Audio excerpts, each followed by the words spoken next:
Ibrahim, karwa ketu akin kod kakori pachi kotudore kod gino mane Sifuna wacho. An kod kakora Joyce. Where actually, Vongere actually, when a true leadership is measured when true decision need to be made. And I agree with Sifuna. And I agree Sifuna all the way. Maybe kaka wan kaeni, maybe jejo moko matiye e kembni madongo dongo to ntiere gimoro miluongo ga ni nanogram. Mano nyiso ni en gima nyiso ranyisi mar jomotelo ne kambino from the top, waluongo ni top organ. Kwa donje ODM kaka kambi, kwa ka ODM kaka kambi, to wabo fwenyo ni SG Sifuna is part of the top organ leadership for ODM. Now, for him to come on a national television, mondo wuogiji, mondo wach gik mano wacho ka, manyiso ni unge gimo wacho. Alafu Sifuna en a qualified wakili, en wakili mosomo, kende en nga mariek. Mondo biyo wach gik mano wacho ka, en nga munge gimo wacho. And I think I want to agree with Philip. Gima mi agree with Philip. Nyaka koro wachop wan kaka Uganda Joluo. Nyaka koro wachop kama koro ka ng'ato wacho nu adier to koro wayie mondo wach adier no nikech iyudo ka sani koro iyudo ka koro jomoko sebiro sebet kacha wacho niya ni gin no konyis gin gikia gima Sifuna wacho no ni mano weche geni they are distancing themselves with that whatever Sifuna said. Gima nyaka koro wayie kaka Joluo, as much as we are in the broad-based government, nyaka wayie ni gimora mora mane Sifuna wacho mane e part mar ODM to ana jako kwanyo an jakor gi Ojwang Albert ana ngino school Ojwang ne bawa to kane Ojwang otho, and I agree with SG when he said that the death of relationship between UDA and ODM died when Ojwang was killed in the police cell in Central.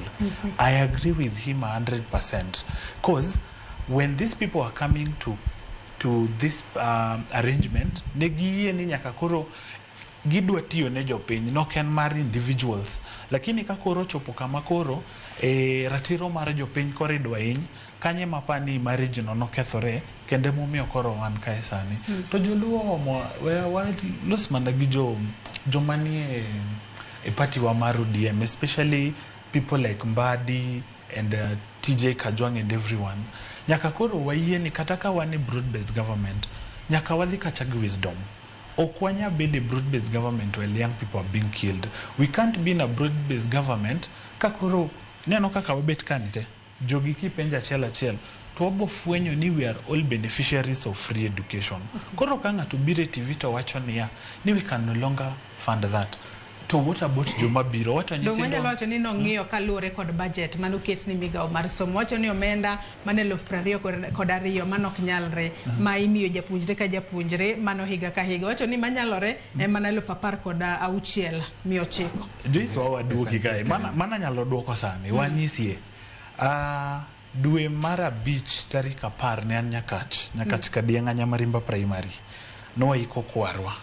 To anya nyiso ni any aspirant mora manuchung was promising bursaries.